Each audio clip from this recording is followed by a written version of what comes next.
Guys, nakita niyo ba itong issue about ChatGPT and DeepSeek? Nvidia suffers $600 billion market cap lost amid DeepSeek sell-off. So ang unang question dito guys, bakit ba nagkaroon ng malaking effect si DeepSeek dito kay Nvidia? Most of the AI advancement guys, gumagamit ng tinatawag na hardwares. So isa sa Nvidia, alam natin napakalaking kumpanya nito when it comes to GPU. Isa sila sa major supplier ng GPU sa buong mundo. At hindi lang yun, napakadami nilang produkto when it comes to technology and computers. So isa sa mga technology guys na nakita natin dito na ginagamit ni DeepSeek, yung tinatawag na test time scaling. So basically guys, hindi na sila magdidepende sa tinatawag na GPU or the hardware na pinoprovide ni Nvidia.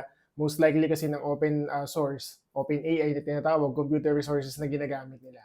Actually guys, napakaganda ng topic nito. So dumaan na siya sa thread natin. So naisipan ko na gawan siya ng simpleng content lang. So kahit paano makapag-spread tayo ng awareness.